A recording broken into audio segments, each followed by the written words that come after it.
আনুষ্ঠানিকভাবে শ্বেতপত্র প্রকাশ, সরকারি ব্যয়ের 40% পর্যন্ত তছরূপের তথ্য। দেশে স্থিতিশীলতা না থাকলে বিপদসংকুল হবে দীর্ঘমেয়াদী সংস্কার, শঙ্কা ডক্টর দেবপ্রিয়।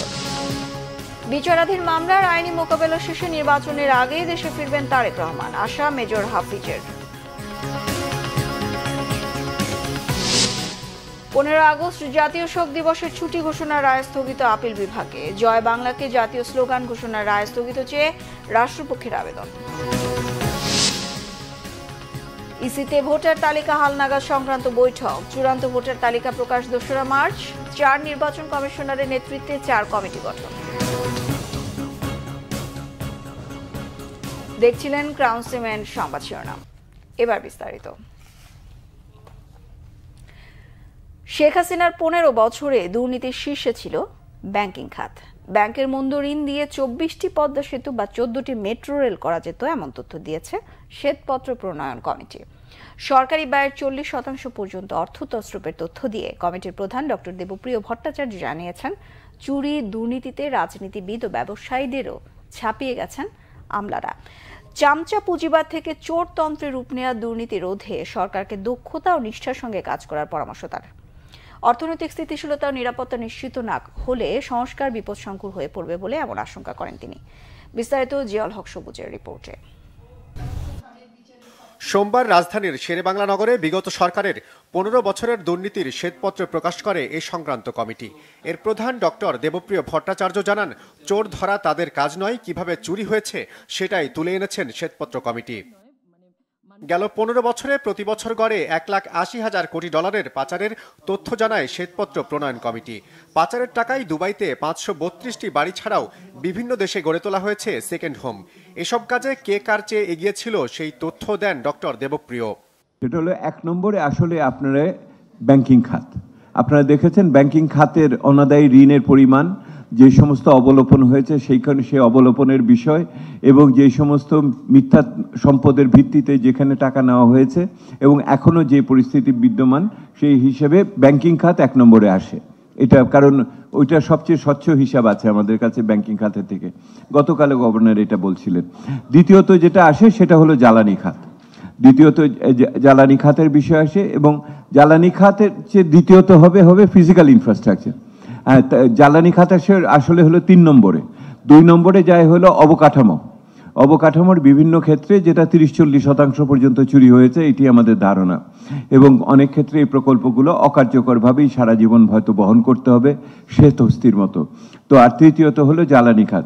আরেকটি খাতকে আমরা উল্লেখ করেছি যে খাতটিকে ধরা খুব কঠিন, সেটা হলো আইসিটি খাত, প্রযুক্তি খাত। কমিটির সদস্যরা জানান, মেগা প্রকল্পের নামে সরকারি ব্যয়ে 40% পর্যন্ত অর্থ তছরূপ হয়েছে। দেশ থেকে চুরি ও অর্থ পাচারের পরিমাণ মোট জিডিপির প্রায় 3.5% বলে মনে করে শ্বেতপত্র কমিটি। পরবর্তী পরিকল্পনার অংশ হিসেবে অন্তর্বর্তী সরকারকে 2 বছরের কর্মপরিকল্পনা তৈরির পরামর্শ দেন ডক্টর দেবপ্রিয়। ওনারা একই রকমভাবে জিডিপির গ্রোথ রেট ওনারা বিবেচনা করে নাই। ওনাদের পয়সা দিয়েই তো, টাকা দিয়েই তো এগুলিকে আপনাকে তথ্য উপাত্ত সংগ্রহ করা হয়েছে। ওই যে সমস্ত প্রকল্পের কথা বলছি, যেই প্রকল্পগুলোতে এখন দেখা যাচ্ছে এরা অর্থনৈতিকভাবে আর যোগ্যতা রাখে না, ওই প্রকল্পে ওনারা টাকা দেন নাই। ওইটার একটা খারাপ সমীক্ষা মূল্যায়ন হয়েছে, সেই সমীক্ষা মূল্যায়ন ওনাদের কনসালটেন্টরা ছিল না। তাহলে এই দায়িত্ব তাদেরও নিতে হবে না? কারণ ওনার দেশের তো সৎ মানুষের সৎ টাকা আমার দেশে এসেছিল, সেইটাকে সঠিকভাবে ব্যবহার করলো না কেন? সেহেতু এই জিনিসটা একটা ওনাদেরও এখন আত্মসমীক্ষার সুযোগ হয়েছে। দুর্নীতির ফিরিস্তি প্রকাশের জন্য শ্বেতপত্র কমিটি যে কাজ করেছে তা দেশি বিদেশি পরামর্শক দিয়ে করালে অন্তত 25 কোটি টাকা খরচ হতো, যা কোনো অর্থ ছাড়াই করে দিয়েছে শ্বেতপত্র প্রণয়ন কমিটি। জিয়াউল হক সবুজ, বাংলা ভিশন, ঢাকা। বিচারাধীন মামলার আইনি মোকাবেলা শেষে নির্বাচনের আগেই দেশে ফিরবেন বিএনপির ভারপ্রাপ্ত চেয়ারম্যান তারেক রহমান, এমন প্রত্যাশা বিএনপির স্থায়ী কমিটির সদস্য অবসরপ্রাপ্ত মেজর হাফিজউদ্দিন আহমেদের। বনানীর বাসায় সাংবাদিকদের সাথে আলাপকালে তিনি এই প্রত্যাশার কথা ব্যক্ত করেন। মেজর হাফিজ বলেন, দেশের মানুষ নির্বাচিত রাজনৈতিক দলকে ক্ষমতায় দেখতে চায়। সংস্কার চলমান প্রক্রিয়া, যে দল ক্ষমতায় আসবে তারাই সংস্কার চলমান রাখবে। বিএনপির স্থায়ী কমিটির এই সদস্য অভিযোগ করেন, দেশের আইন শৃঙ্খলা পরিস্থিতি খুবই খারাপ। দ্রব্যমূল্য নিয়ন্ত্রণের বাইরে পতিত সরকারের দোসরদের অপকর্মের কারণেই পরিস্থিতি স্বাভাবিক হচ্ছে না বলে মনে করেন মেজর হাফিজ। তিনি বলেন, রাজনৈতিক প্রতিপক্ষ দমনে গত 16 বছরে অসংখ্য মিথ্যা মামলা করেছে আওয়ামী লীগ সরকার। আমাদের নেতাকর্মীরা অত্যন্ত উল্লসিত যে তার দেশে ফেরার পথ অনেক সুগম হয়েছে। আমরা আশা করি অতি অল্প সময়ের মধ্যে এই মামলাগুলো নিষ্পত্তি হলে তিনি আসবেন এবং অবশ্যই আগামী নির্বাচনের আগে তো তাকে আমরা চাই এবং তিনি আসার ফলে রাজনৈতিক দৃশ্যপট অনেক পরিবর্তিত হবে, দেশের মানুষ অখণ্ড আশ্বস্ত হবে। এই দেশের মানুষ যত যাই বলি আমরা, তারা একটা রাজনৈতিক দলকে ক্ষমতায় দেখতে চায়। তারা তাদের প্রতিনিধি নির্বাচিত করে রাষ্ট্র পরিচালনার দায়িত্ব দিতে চায়। শুধুমাত্র আতেল মার্কা কথাবার্তা বললে তো তাদের সমস্যার সমাধান হবে না। সংস্কারের কথা বলা খুবই সোজা। সংস্কার তো চলমান প্রক্রিয়া, সংস্কার চলবে কিয়ামত পর্যন্ত। ততদিন পর্যন্ত আমরা বসেই থাকবে দেশের জনগণ। 15 আগস্ট জাতীয় শোক দিবসের ছুটি ঘোষণা করে হাইকোর্টের দেয়া রায় স্থগিত করে আদেশ দিয়েছেন সুপ্রিম কোর্টের আপিল বিভাগ। প্রধান বিচারপতি সৈয়দ রেফাত আহমেদের নেতৃত্বাধীন আপিল বিভাগে আদেশ দেন। গত 13 আগস্ট অন্তর্বর্তী সরকারের উপদেষ্টা পরিষদের বৈঠকে শেখ মুজিবুর রহমানের শাহাদাত বার্ষিকী ও জাতীয় শোক দিবস উপলক্ষে 15 আগস্টের সাধারণ ছুটি বাতিল করা হয়। সেটি এবছরের জন্য নির্বাহী সিদ্ধান্ত। 1996 সালে আওয়ামী লীগ ক্ষমতায় আসার পর বঙ্গবন্ধু শেখ মুজিবুর রহমান সপরিবারে নিহত হওয়ার দিন 15 আগস্টকে জাতীয় শোক দিবস হিসেবে পালন করে আসছিল। দিনটি ছিল সরকারি ছুটি। ক ক্যাটাগরির জাতীয় দিবস হিসেবে এটি পালিত হয়। এদিকে জয় বাংলাকে জাতীয় স্লোগান ঘোষণা করে হাইকোর্টের দেয়া রায় স্থগিত চেয়ে আবেদন করেছে রাষ্ট্রপক্ষ। সুপ্রিম কোর্টের আপিল বিভাগের সংশ্লিষ্ট শাখায় আবেদন করা হয়। আগামী রবিবার সুপ্রিম কোর্টের আপিল বিভাগে বিষয়টি শুনানির জন্য আসবে বলে জানা গেছে। চূড়ান্ত ভোটার তালিকা প্রকাশ করা হবে 2রা মার্চ। নির্বাচন কমিশনে ভোটার তালিকা হালনাগাদ সংক্রান্ত বৈঠক শেষে তথ্য জানানো হয়। সোমবার বেলা 11টায় রাজধানীর আগারগাঁওয়ের নির্বাচন কমিশন ভবনে বৈঠক অনুষ্ঠিত হয়। সভায় ভোটার তালিকা হালনাগাদ কর্মসূচি প্রণয়নের পাশাপাশি জাতীয় সংসদের সীমানা নির্ধারণ সংক্রান্ত প্রাপ্ত আপত্তি নিয়ে আলোচনা হয়। বৈঠক শেষে ব্রিফিংয়ে জানানো হয়, দেশে 25 থেকে 27 লাখ ভোটার নিবন্ধিত হননি। ত্রয়োদশ জাতীয় সংসদ নির্বাচন সামনে রেখে নতুন ভোটার তালিকা প্রস্তুত, সংসদীয় আসনের সীমানা নির্ধারণ নিয়ে পাওয়া আপত্তি সহ 4 নির্বাচন কমিশনারের নেতৃত্বে 4 কমিটি গঠন সহ 3 এজেন্ডা নিয়ে প্রথমবারের মতো বৈঠক করল এএমএম নাসির উদ্দিনের নেতৃত্বাধীন নতুন নির্বাচন কমিশন। দর্শক, এই মুহূর্তে নির্বাচন কমিশনে আছেন আমাদের সিনিয়র রিপোর্টার এসএম ফয়েজ, যুক্ত হচ্ছি তার সঙ্গে। ফয়েজ, কমিশনে ব্রিফিং এ কি জানানো হয়েছে সে ব্যাপারে আমাদের বিস্তারিত জানাবেন। জাস্ট 5 মিনিট আগে নির্বাচন কমিশনের যেই দেশের 14তম যে নির্বাচন কমিশন নিয়োগ দেওয়া হয়েছে, সেই কমিশনের প্রথম সভা আজকে অনুষ্ঠিত হয়েছে। সেই সভায় বেলা 11টার দিকে শুরু হয়েছে, প্রায় 3 ঘন্টা পর বৈঠক শেষ হয়েছে। বৈঠকে যে 3টি এজেন্ডা নিয়ে তারা বৈঠক করেছিলেন সেই বিষয়ে আনুষ্ঠানিকভাবে গণমাধ্যমের সাথে কথা বলেছেন নির্বাচন কমিশনার সানাউল্লাহ। তিনি বলেছেন যে 2025 সালের মধ্যে 25 সালের 2 মার্চ যে ভোটার তালিকা আছেন, অর্থাৎ যারা এতদিন বিভিন্ন থানা, জেলা, উপজেলা, ঢাকা বিভিন্ন জায়গায় যে ভোটার হয়েছেন, এরকম ভোটার সংখ্যা প্রায় 17 লাখ, তাদের যে খসড়া তালিকাটা রয়েছে এটি 2025 সালের 2 মার্চ এটি একেবারে চূড়ান্ত আকারে প্রকাশ করা হবে।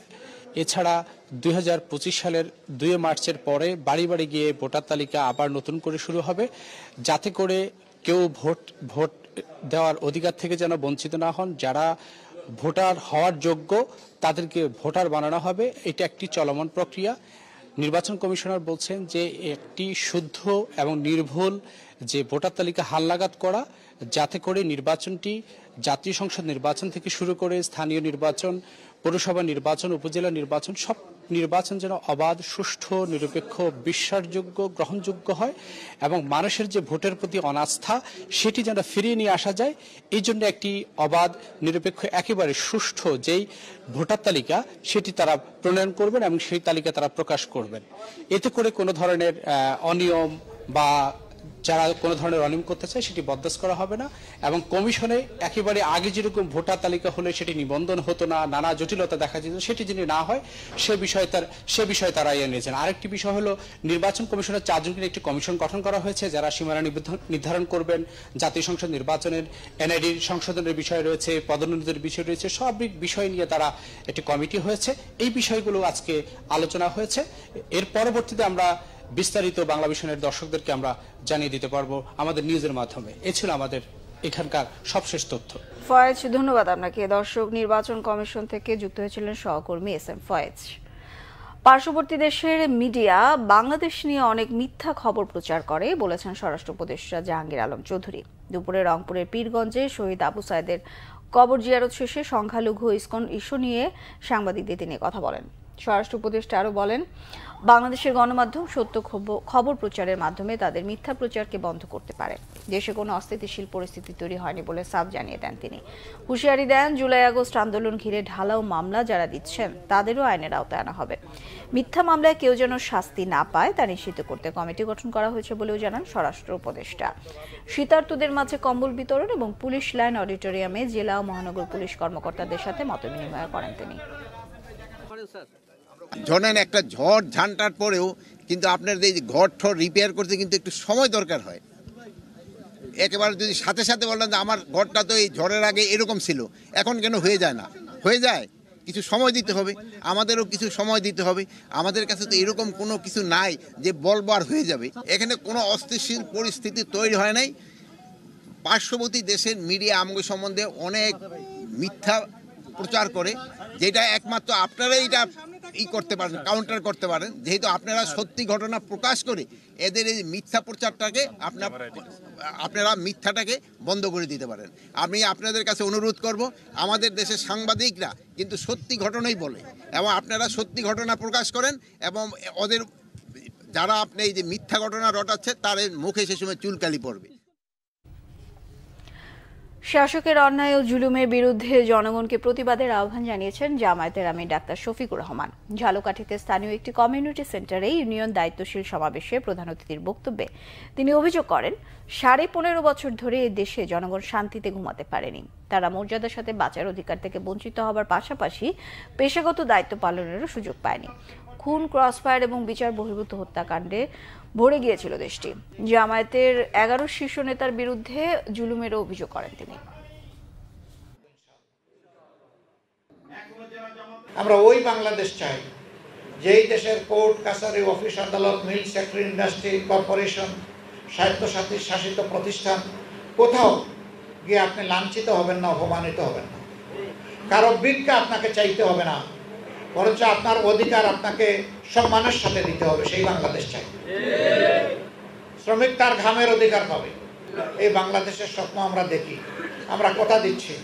এ দায়িত্ব যদি আল্লাহ তাআলা আমাদেরকে দেন, আল্লাহ ভালো জানে, তাহলে জনগণের মনে অবশ্যই ভালোবাসা আল্লাহ পয়দা করে দেবেন। তিতুমির বিশ্ববিদ্যালয়ের সম্ভাব্যতা যাচাই করা কমিটির প্রেস বিজ্ঞপ্তি 48 ঘন্টার মধ্যে প্রকাশ না করলে কঠোর আন্দোলনের হুঁশিয়ারি দিয়েছেন আন্দোলনকারী শিক্ষার্থীরা। সোমবার সকালে তিতুমির কলেজ ক্যাম্পাসে সংবাদ সম্মেলনে তারা এই আলটিমেটাম দেন।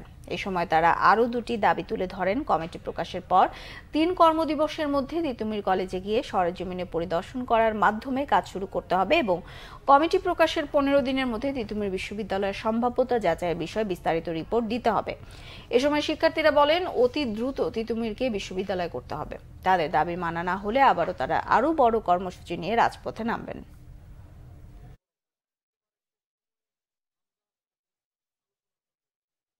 আগামী 48 ঘন্টার মধ্যে তিতুমির বিশ্ববিদ্যালয়ের সম্ভাব্যতা যাচাই যে কমিটি হয়েছে সেটি প্রেস বিজ্ঞপ্তির মাধ্যমে প্রকাশ করতে হবে।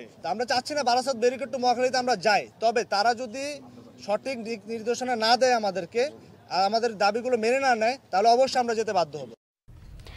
সংবাদ শেষ করব ক্রাউন সিমের সংবাদ শিরোনামগুলো আরও একবার জানিয়ে।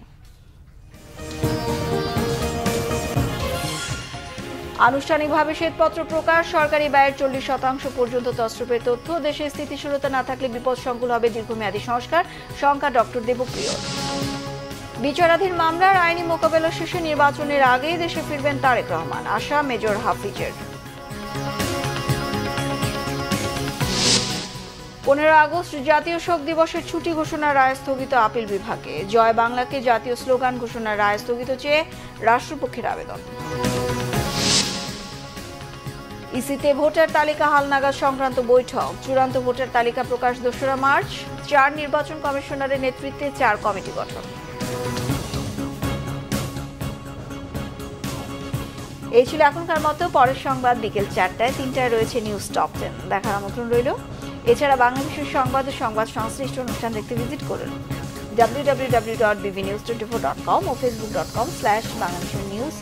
সাবস্ক্রাইব করুন youtube.com/bangladeshernews। সঙ্গে থাকায় ধন্যবাদ সবাইকে।